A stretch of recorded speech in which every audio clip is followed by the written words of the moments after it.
Welcome to the FeelsCast. I'm Adam. And I'm Stephanie today. And today's topic is feelings. So many feelings, like, get ready to be bombarded with the feels. Yes.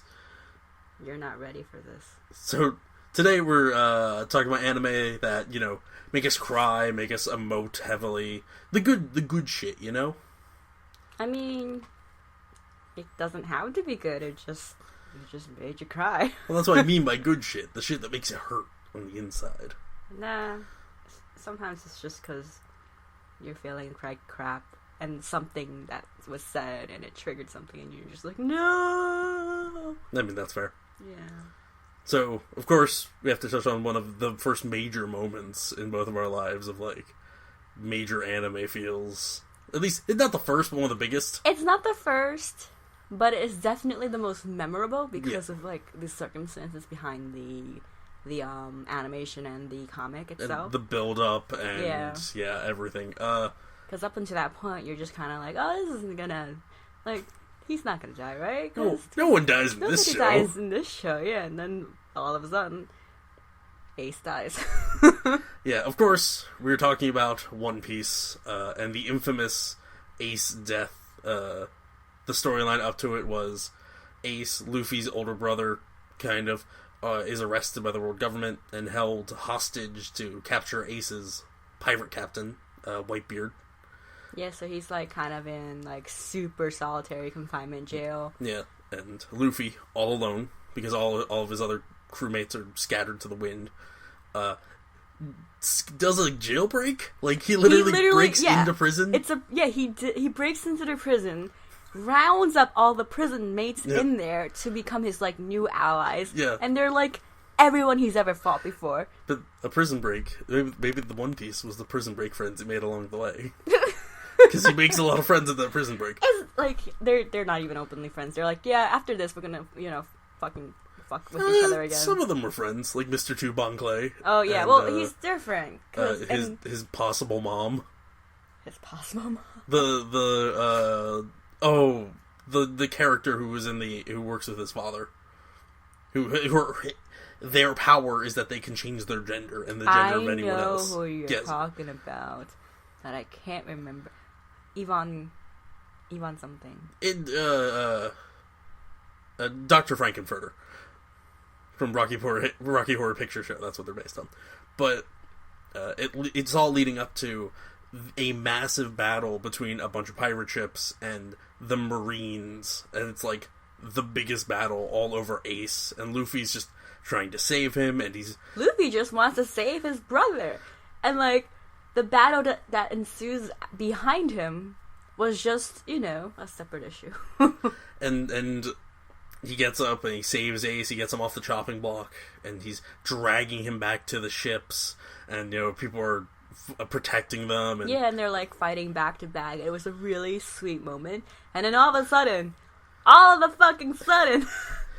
he gets punched through the chest, saving Luffy. Yeah. And then, it's, literally 10 panels of, them crying about it. And then it's just me crying about it for, a year and a half. Until now, basically. Yeah. I would probably still cry if I went and watched or read again those panels. And same, yeah. I can't go back and relook at those. I know, I, went through a whole box of tissues. It was not pretty. It was actually ugly crying. There was snots, there was drool, there were, chunks of boogers coming out. This is incredibly pleasant for people to listen to. And it was just the worst. You came into One Piece thinking it's one thing, and you go out of it a different person. You're a changed person. You just cried for hours over One Piece. It's it's a happy fun time sailing times, and then all of a sudden, I mean, he's made of rubber, and now you're how did crying. that happen? Yo ho ho, Ace fucking dies. I think what always made it worse for me is Ace dies, and then minutes later, Whitebeard dies. I know, Whitebeard. Immediately after they broke into a death thing in One Piece, 3 other deaths. Oda was just fuck it, we can kill anyone. Let's kill the biggest pirate we have. I know, and then, like, even worse than that, Blackbeard goes and fucks with everybody. Blackbeard is the one who kills him. That's the worst part. Yes, and then he, like, steals his power. I'm just like, why, Blackbeard, why? It is one of the most defining moments in One Piece. It made One Piece what it is today. It set the tone for how the manga is going to eventually end. But Jesus Christ, does it hurt. I know. Like, I mean, it needed to happen. Oh, yeah. Like, we saw it coming for a while. Yeah, but, I'm pretty sure we were all in denial about, like, Ace can't die. No one dies in One Piece. For sure, exactly. I think that's the hitting point that Oda was going for, because he's like, basically nobody dies because Luffy doesn't kill anyone because he thinks that they should suffer. Yes, that's my favorite. Yeah. That's my favorite fact. The reason Luffy doesn't kill anyone is because he wants to see them suffer in failure. I know, isn't that messed up? I know, which is why I love One Piece. But like Ace dying is just—it's cruel. Luffy cries. Luffy shouldn't cry. Luffy went into shock for days, and he didn't get out of it for a while. And I'm just like. And then they just piled on the deaths they had directly after that was the flashbacks where we met Luffy's third brother. But then brother. We found out he wasn't dead afterwards. But like we all thought he was. We thought he was for a long time until that when they did the second to last current arc. No, not even that. It was before. You find out that he was alive. Oh, right. They show Ace's Ace's grave, and on the grave are 3 sake cups. Was it 3 or 2? I don't know. It was... I think. Well, the sake cups are supposed to represent that they took a blood bond with each other by drinking sake when they're 5. Right. So that's which is its own fucked up connotation. So that kind of hinted that Sabo was alive for a while, but you're kind of like unsure. Yeah. But it was just kind of like, okay, I'm holding on to this brief moment just because I need something happy in Luffy's life for a little minute. We need someone from Luffy's past to not be dead. Right. Exactly. Or hurt because they lost an arm trying to save him. Luffy has a lot of people trying to save him and like getting super hurt for it. He has bad luck. He has bad luck with friends. Yeah, which is why he's trying to make friends all the time. Because if he has enough friends, there's only so many that can get hurt. Yeah, if everyone's his friend, no one can get hurt. I think we've cracked the code. Yeah, we know what the One Piece is now. But yeah, One Piece and Ace's death is was a big moment in our lives. Yeah, like I think I might even remember like the time where I was and what I did afterwards after reading that exact panel. I was in my room. It was probably like 1 or 2 in the morning, and it was right before a school day. And the next day, I was just like. I cried. Yeah. Right to you. You're like, Ace. And I'm like, Ace. Yeah. We were taking SEPTA. Like, I think we were going somewhere. And they're just like, I read One Piece. I caught up. And Ace is dead. And I'm fucking heartbroken. And it's all your fault. Anyway, let's move on to the next feels. Sure. I have a few recent ones. There's a show that recently ended that I didn't really enjoy as much as I probably should have. It was Concrete Revolutio, that series. Oh yeah, that was on my queue list for a minute, but I never watched it. Yeah, it's a show where all the heroes and villains and monsters and stuff in fiction are real. And at first, it's supposed to be about a government agency who takes care of those people. You know, like who protects the heroes who are protecting the world. Well, this government agency who helps them out. And then it just devolves into, like, what it means to be a superhero, and what it means to be a superpowered person, and... it's probably... My problem with it is, I can clearly picture if any Kamen Rider, like, if the original Kamen Rider just was transposed to that world, he would just be like, you're all idiots. I'm gonna fucking destroy the bad guys real fast. While they're all, like, philosophizing and be like, I fight for justice even if I'm a villain. It's like, I don't know. No. But I fully admit its last episode had me bawling. Because it was just perfectly done. So the last episode is complicated. But essentially all the superhero people and monsters and, like, or stuff, almost all of them, are being gathered to, like, one place, and their plan is to use the main character because he is literally an unexploded atomic bomb. Don't ask. Like, you know the atomic bomb that was about to land on Japan?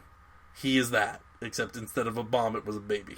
Like, a bomb dropped, baby appeared. And he has all the power of a nuclear thing. I don't fucking know. But they're going to use his power to go to another dimension where hopefully they'll be able to live peacefully and not deal with all the fuck-ups of humanity, which we are massive fuck-ups in. And then it turns out there was another guy who was a meteor, but it was the same thing happened, who has been orchestrating all, like, the bad shit that's been going on for the past 2 seasons. And this is the moment where the main character goes, I get it now. I'm a hero. You're my villain. And now we fight. And it has, like, the classic manga and, like, anime lines of, like, I'm fighting you to save people. I'm fighting you because that's what I do. And it's this beautiful build-up of, like, actual good hero stuff. And it was just cathartic. It was just finally... It took 11 episodes to get here. Finally they're acting like actual heroes and not like whiny baby idiots. Alright. That's some good shit. And then there are tears and snots. Yeah. It's not. I don't know, like, it's just because One Piece had me, like, actually snotty. Yeah, that's fair. Like, I wasn't even joking about that. Like, I had to go through a whole box of tissues. That's fair. I don't have any recent animes that really have made me emote as hard as One Piece ever did. But, there was one that I do remember, and I've talked about this in a previous podcast. Hikaru No Go. Mm-hmm. Episode 70. Never will not make... Like, every time I rewatch it and I get up to episode 70, I'm just, like, tearing up a little. I'm just like, oh, gosh. So, for those who are not familiar with Hikaru No Go, Hikaru, main character, finds a Go board in his grandpa's attic one day, planning to sell it. Instead, he finds bloodstains on the board, and because he can see the bloodstains, he can then see Sai, who is, like, 1,000-year-old ghost that was possessing the board. So in turn, he possesses Hikaru because he really, really fucking loves Go and wants to fucking play more Go. Hikaru has no interest in Go. Doesn't want to play. He's like, fuck this. But eventually, Sai wears him down and he goes into a salon and he meets another young boy who plays Go and decides to play him through Sai. Sai beats him soundly, of course, as you do. And the boy becomes obsessed with Hikaru for a while and tries to get him to play more Go. He doesn't, but then he does because he sees TV and whatever. It's the whole thing. Watch Hikaru No Go. It's good. Watch. It's actually pretty good. But long story short, Hikaru does eventually pursue Go more seriously. He goes into like an institution. He trains through Sai, Internet Go, and eventually he becomes one of the top players. And then all of a sudden, like, years later, Hikaru's, like, in high school. Sai is leaving. And, it was a very sad moment. And, Sai has come to terms that he's not going to be here forever. Hikaru is actually going to be playing more Go and him less Go. And like, previously, through the build-up, Sai, he wasn't really feeling happy about that. He can feel himself disappearing, and he wants to play more Go, so he bugs Hikaru for a little bit. But then Sai comes to terms that he's not going to be here forever, and he started to feel okay about it after seeing Hikaru progress in his Go. And then all of a sudden, he's just not here anymore.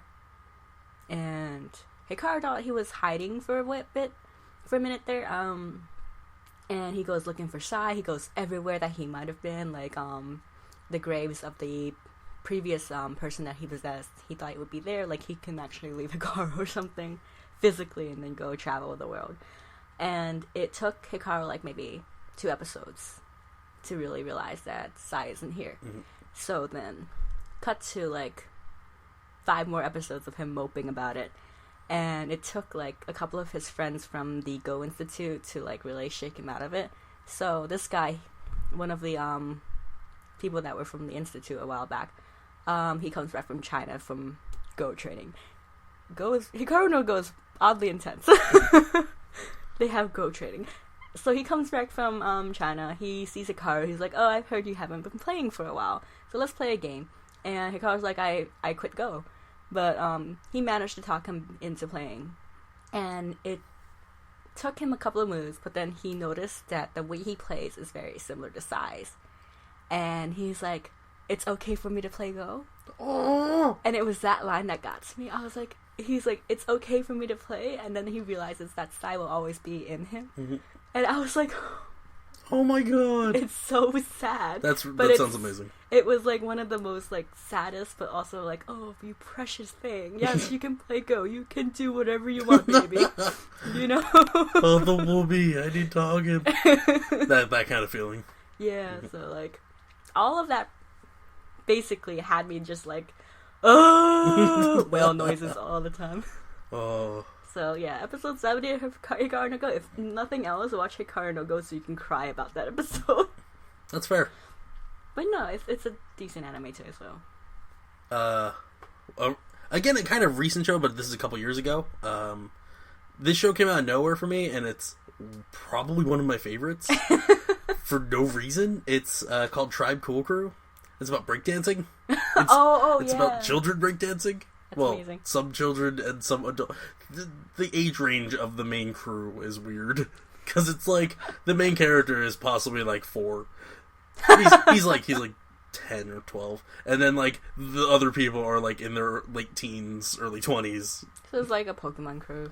Yeah, but the whole point of the show is that these people love breakdancing and street style dancing, and they form a group, and their whole they get wrapped in kind of a competition to dance for their favorite dancer in the world, JL something.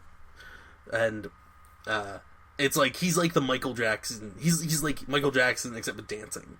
And his dream is to bring world peace through dance. And he's like so rich, but he's able to do all this amazing stuff. And this is a secret tournament to find his new like backup dancer crew. Like, only dance crews know about what's going on, and rich people who are providing the money for it. It's seriously all underground and cool and highly technological, but for no reason. And like they have secret technology. Yeah, like the dude has alien tech, I swear to God. Like holograms and robots, and it's just like, oh no, get out. What? And it's revealed that in the final part they go to Jay's secret island where he has like orphan families that live there, that were like, oh, you're from a war-torn country and you don't have a house anymore? Live on my island. He just does that. Wow. It turns out the Jay that they've all seen in concerts live and stuff and who's been talking to them is fake. He's like a very well-programmed robot who's like knows all of Jay's moves, or like a well-programmed hologram AI. And Jay got like exploded in a third world country. He survived, but he's in like a Bacta tank. You know, he's in like, you know, in Dragon Ball Z, the liquid tanks that Goku and Vegeta hang out in. They just hang out there. Yeah, they just bros. Yeah, like you do. He's in one of those in a coma, and he hasn't like moved in years. And they have this dancing competition to give JL the robot new dance moves in his AI, so it looks like he's still alive and learning and moving. Aww. Yeah, so the main character is all the characters are freaked out by this, but they're still going to dance because, you know, this is what they do, this is what they love, and this isn't the part that made me cry. It's more. There's more. There's a subplot about evil dancers who are using crumping to like take over the world. This isn't even a joke. The dance moves they do, because they start doing like not full energy things, but like you can feel the spirit of their dance, that kind of bullshit. But it works. And the way that the bad guys are dancing, it's harmful to them, but it's powerful dancing that makes people like notice it more. And they want to make the JL robot do that. And they have like a dance battle. And question. Yes. Do the bad guys know that JL is a robot? Yes. Okay. Yeah, because it's one of his higher ups who's making them do that. Oh, okay. Go on. In the ensuing dance battles that occur to see who would win. Traditional street dancing or crumping. They're all crumping. It's the best.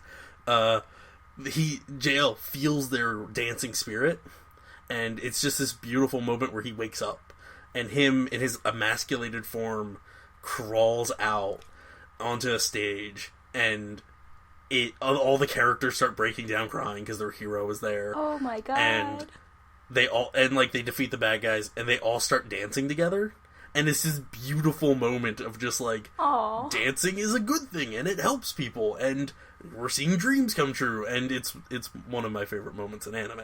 Oh, that is so sweet. Yeah, it's a very sweet anime that few people know of, because it looks like a child's anime, because it kind of is. It does look like. I think when I first glanced at it, I like the promo pics and everything. I was like, that looks like it would be like a Beyblade-ish type anime. Kind of, but it's all about dancing, and that I actually want. And it's interesting because it uses motion capture for its dancing, so all the dancing is real. Nice. There's a couple things that like obviously aren't, because like the main character, he does galaxy walking, which is like moonwalking, but does that thing where you like are able to turn really easily. I don't know dancing at all. You know that thing that Justin Timberlake does when he dances? No. Okay, never mind then. But that's like one of the few animated parts. The rest is motion capture, so it's real dancers really dancing. That's pretty cool. Mm-hmm. Yeah, it's an amazing show, and that finale is just it's wonderful because it's cathartic. Yeah. Okay, well, next show, I guess. Let's talk about not really a show.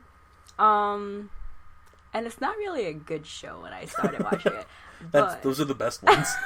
The ones where you hate the show, but they still make you cry. It's not that I even hate it. It's just because the anime for it was really short. But they finished the manga like a couple of years back, and I have to catch up. But it's Seven Ghosts. This anime / manga has a lot of religious symbolism in it, because it's basically the military versus the church kind of deal. Oh, so it's what's it called?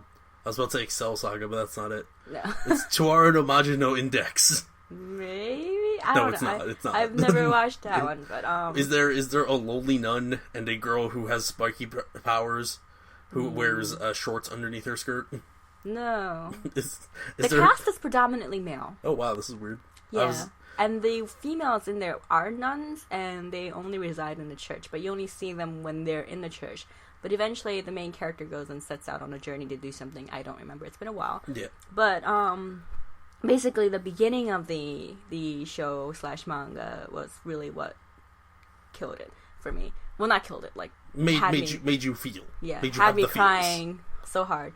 So, the main character, Taito, has a friend in the military. His name's, like, Mikage or something. I don't remember. And they were basically best bros. You see where my feels are coming from? Like, yeah. Best bros, and then one of them dies. Oh, spoiler alert. Spoiler The alert. one guy dies. The one guy dies. But the lead up to it was also very sad. Because, for some reason, the military is after Taito. And he doesn't remember why. And I haven't gotten to the point where I know why. But apparently he's super special important. But,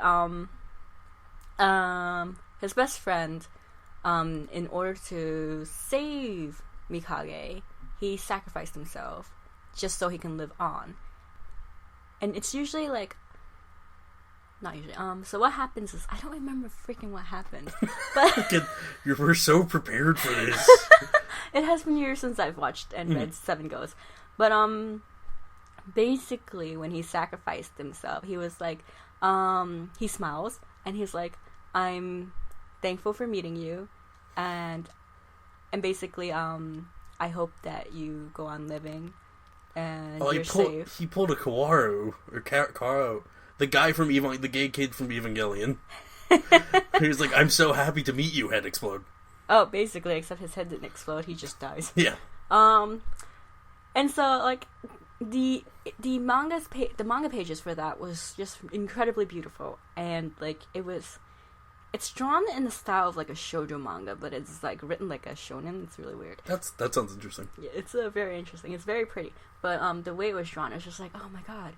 And, like, page after page, it's just, like, tears! More tears! Oh my god, why is this happening? And then, like, years later, I went to watch the anime, and I think it's within the first 2 episodes this happens, and I'm just like, oh, not this again. And I'm crying again. Fuck this noise. Goes to a different show. I mean... Goes to watch Hikaru No Go. Damn it! Eventually, he does get reborn as, like, this teeny tiny dragon companion thing, so he does stay with Mikage. Mikage does stay with Tato by his side. This is just Evangelion. Yeah, I guess. I don't know. I've never watched Evangelion. I'm just making jokes. But yeah, he does eventually get reborn into a dragon buddy because there's a home mythos behind the souls and everything in this manga. You'd have to kind of read it to really be like, okay, that's a thing. But he gets reborn because his feelings for Tato, this is literally what the explanation was. His feelings for Tato were so strong that it carried on to whoever the higher entity was, so that he would be reborn into some being that can help him more. So he becomes a little creature, so he can stay by Tato's side forever. And I'm like, wow. So not only did he die, but he died because he was in love with him. Yeah. So wow, that's fantastic. I know, right? 7 ghosts. It's gayer than you think it is. It's gayer than you think. I feel like that's a good tagline for any anime. I have one from it's this. I always remember this very emotional moment. The show is called Kamisama no Memocho, or Heaven's Notebook. It's gayer than you think. Only a little. It's basically about a high school kid who gets wrapped up in the NEET detective agency. NEET being no employment, education, or training. It's like young-ish girl, lowly girl, who is a master hacker, and like a bunch of people who don't actually do anything yet or have real jobs are private detectives, and they solve like crimes that are slightly underneath the legal zone.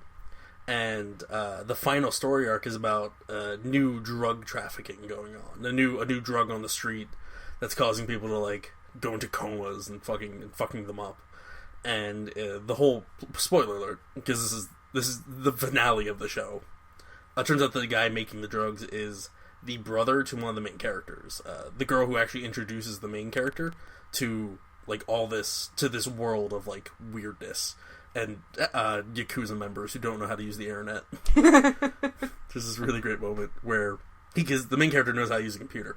He gets forced to fix the computer of these like gang members who like apparently went to bad porn sites and just got 1,000 viruses, and they're like, we didn't know that could happen. He's just like, Jesus fuck, fixed. But it's a really good show.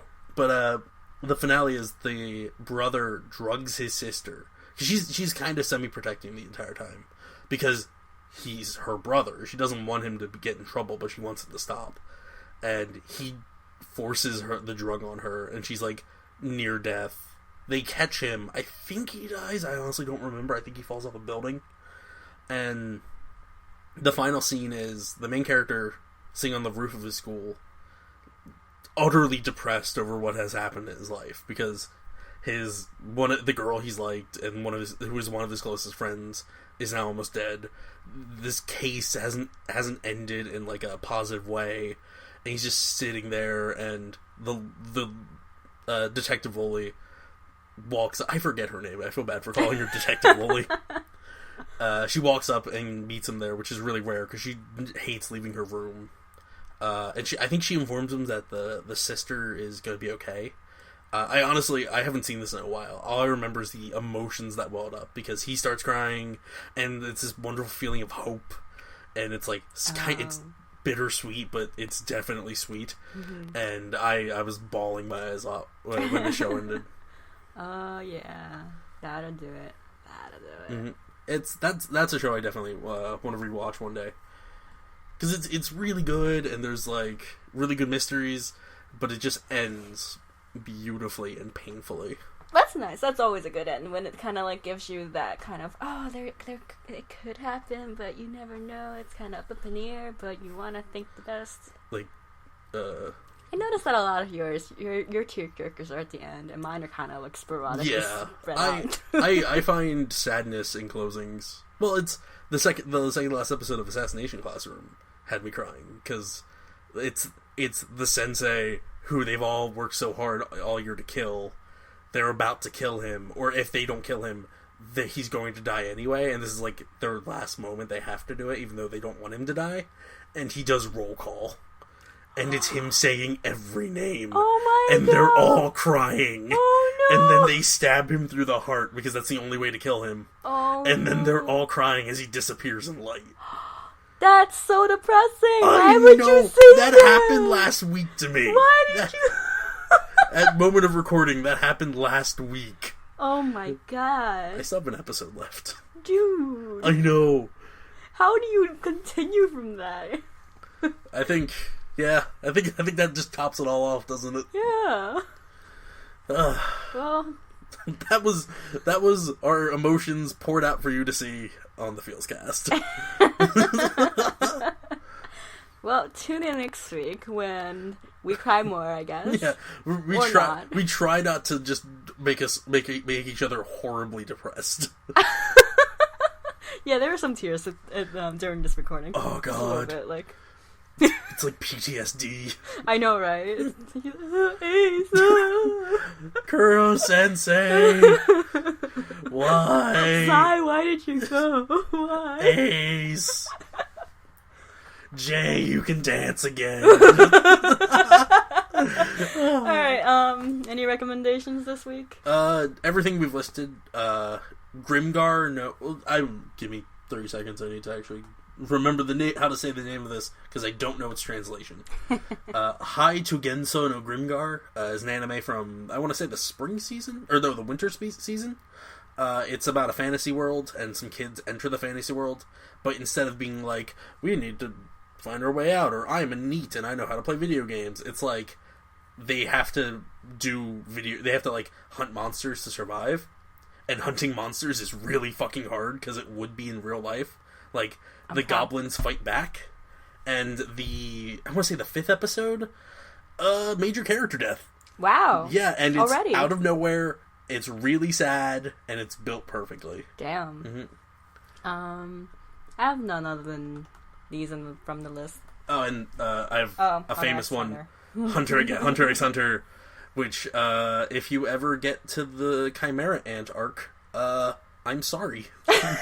I'm sorry. I think that's the point where I left off. Like, I stopped at wherever right before that arc, because I know that's where all of the feels happen. Let me paint the picture for you. No. Yes.